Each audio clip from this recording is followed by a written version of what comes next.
excuse. And then I do think you've got to ask the questions of the club or the coach company that they're using, because surely that should be, they should be planning these things and saying, well, we need to allow an extra hour or whatever. Do you know what? It is a good point, because you see other things that are happening with the attitude of the players, it seems like, and that sort of stuff. And this sort of poor preparation can filter down and through to that sort of stuff. So yeah, reasonable thing to flag up, I think. Something weird's just happened, but I don't think there's anything else I need to read on that game. So the fact that my rundown's gone weird from that point down, I don't think is a problem. Shall we move on to the televised game? Yes. Okie dokes. Loads of views in on this one. But we'll do the vital stats first. It was Leeds 0, St Helens 26. It was only 8-0 to St Helens at half time, but they certainly expanded that lead in the second half. 14,083 were there. James Child was the referee. I thought he had a very good game. Or not a difficult game, but a good game for him. Stats, stories. Although Leeds broke through the 1,000 metre barrier, Saints made over 400 more metres and made ground at a 2 metre per carry better average gain. Leeds actually made fewer errors and conceded fewer penalties, but St Helens made 5 breaks to 1 and scored 5 tries to none. Who stood out individually stats-wise? So individually for St Helens, it was Tommy Makinson with 2 tries and 197 metres, Curtis Soronen with 125 metres, Mark Percival with 120 metres and 3 offloads, James Roby with 1 try assist, 40 tackles, 13 of which were marker tackles, and he didn't miss any. In game 500. Yeah. Remarkable. Yeah. Don't let your standards drop, James. Nope. For the losing Leeds, Ash Hanley with 120 metres, Jack Broadbent with 103 metres, Cam Smith made 52 tackles and 14 were marker tackles, and Cruz Leeming made 41 tackles. At MikeWeb58 said, not the best game, but it was all about James Roby. Great tribute from the fans, but especially the players, who clearly hold him in the highest esteem. Most worrying thing for Leeds is that Saints were missing 3 of the normal starting pack and played 3 more rookies from the academy, plus Dan Norman is only in his 3rd game.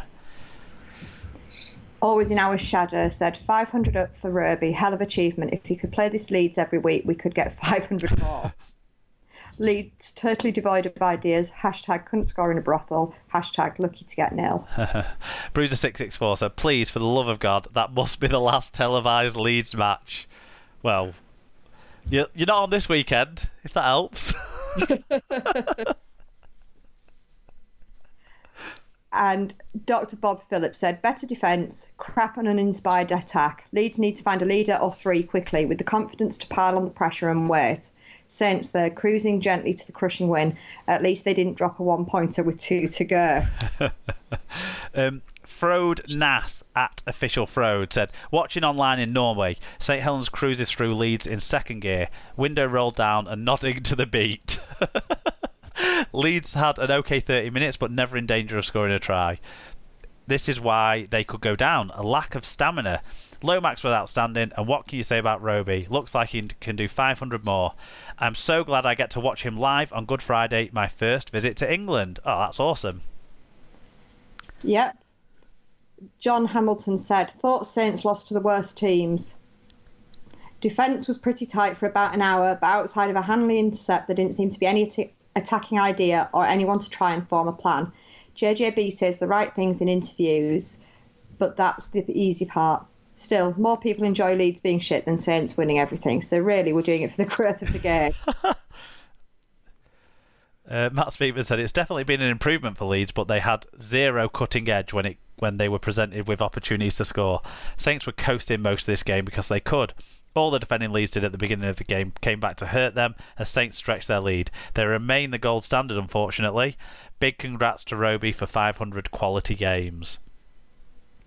Yep. Neil Ormston says, I think we need a new rule whereby coaches must name their 17 before midday Thursday. Yes. I am so on board. Carry on. to stop what in hindsight are stupid fantasy league decisions.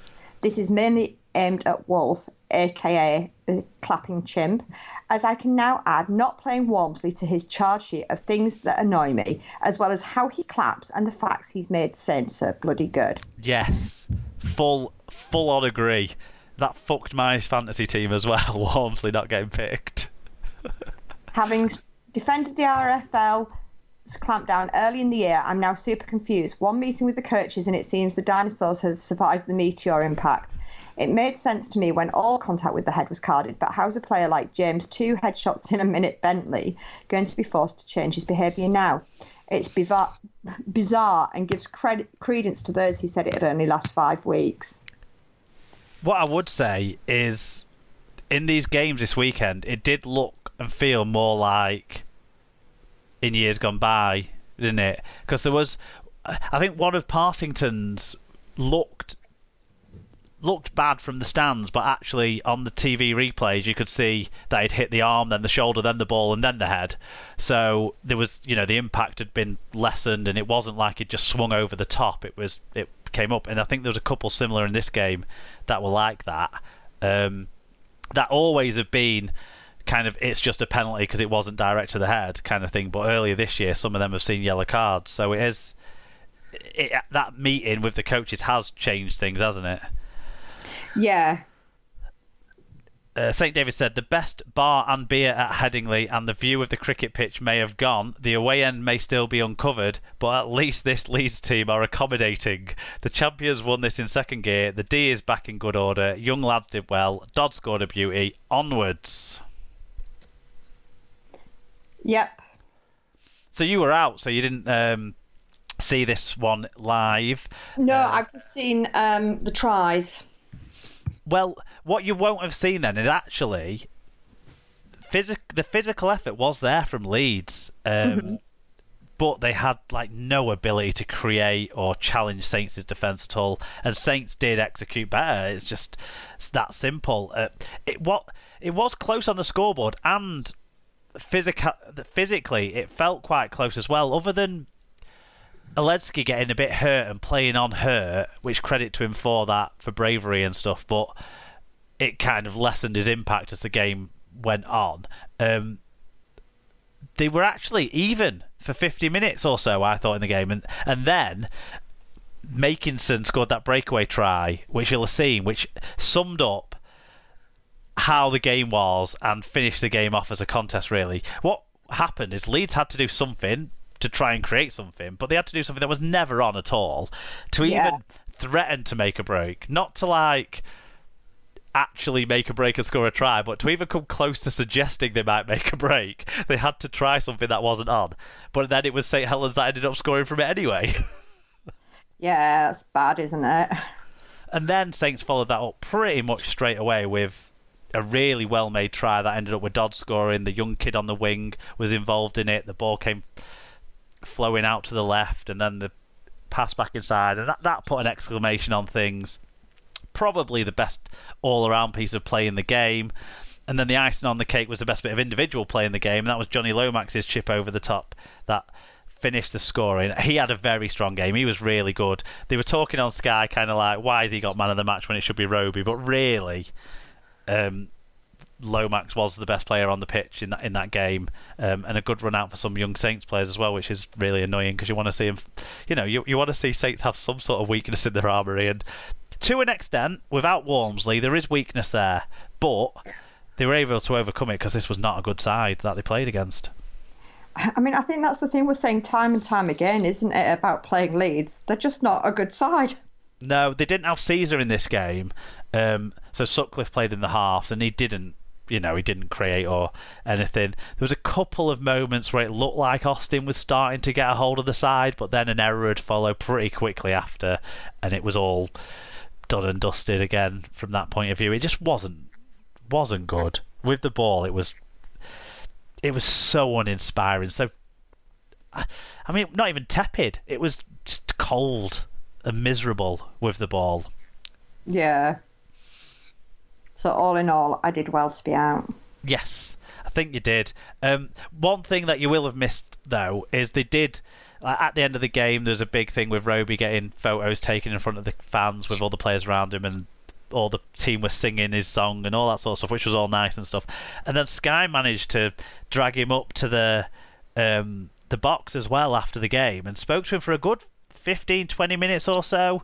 And although it was kind of fawning over a Saints player, if there's any Saints player that I can sit and watch that happen to, it is James Roby. I think we should reflect a little bit on 500 games. It is going to be his last season. He's all but confirmed that now with the comments he was making after this game. Not that he'd not said already that he was going to be, but he's fantastic, isn't he? So consistent. Yeah, 500 games. That's a heck of a lot of games, isn't it? And you've got to be doing something right to hit that sort of stat. And I think as well, it's clear that he looks after his body well to be able to achieve that and things like that. And he's not a player that plays 10-minute stints, is he? No, exactly. Even in this game, they didn't take him off until about 3 minutes left to go, which seemed madness because they'd already had Joey Lussick on for about half an hour at that point, but he was playing at loose forward as a running forward and running onto crash balls and stuff like that, which is he doesn't need to do at that stage of the game and at his age and after all those games. Do they not know who he is? No, exactly, yeah. But how the remarkable thing about it is, and there's a few players that you look around and you can say this about, and only a few players, but 500 games for Saints is probably 475 or more of those have been 8 or higher out of 10. Yeah. I was saying Liam Farrell seemed to return to a bit of form for Wigan, and when we were leaving the ground, I said to my Uncle Liam, the thing is, he's had 2 games where he's not been brilliant, but I could probably only count 5 to 10 games that I've ever watched him play where he hasn't been an 8 out of 10 above. And I'd say exactly the same thing for James Roby. I think Saints fans would be able to count on their fingers how well. Maybe not their fingers, they'll have less, won't they, than normal people, but count Do they? Because Rovers fans have more than normal. Oh, right, okay, I don't know then. One way or another. I think they've got extra toes, haven't they? I don't know. Anyway, they can't count. That's the problem. But if they could count, it wouldn't get to a big number. Right. Because he's so good so much of the time, isn't he? But I try and think of a game where you've seen him play where he hasn't been one of St. Helens' best 3 players certainly in the last 3 or 4 years. I can't think of any. No, I think what you're going to get, don't you, when you see his name? Yeah, he's gonna jump out of dummy half at all the right times. His passes are going to be pretty much on the money, 99% of the time, and he's going to make 98% of his tackles over a whole season every season. Yeah, I mean, he's one of those players. I'm not a big fan of his, but that's probably because he doesn't play for my team. Oh yeah. Yeah. But then that's a sign of a good player, isn't it? Exactly. One that you don't like. Exactly. Yeah, he's an excellent player. A few news stories to cover out of this one. Curtis Sirenin of St. Helens got a grade A high tackle, no match penalty notice. I'm sure he should be getting bans by now. The amount of things he's doing wrong.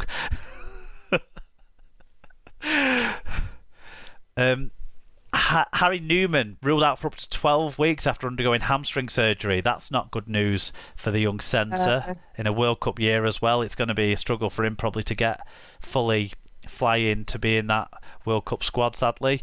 A couple of the later ones that have come in, Sarah. St. Helens have announced, have said Regan Grace will be out for up to 4 weeks with a hamstring injury. So he didn't quite come back right in that game against Whitehaven when he went off. He didn't play on Friday, so they're going to have to make do without him for a little bit longer. And then EFC 78 JU's cranked up the rumour mill to tell us that Kyle and Shane Flanagan have been linked with Leeds. So, yeah, I've seen this talk. Yeah, Australian journalist The Mole has claimed that the Rhinos have set their sights on Flanagan. Shane Flanagan, that is, who won the NRL Premiership with Cronulla Sharks back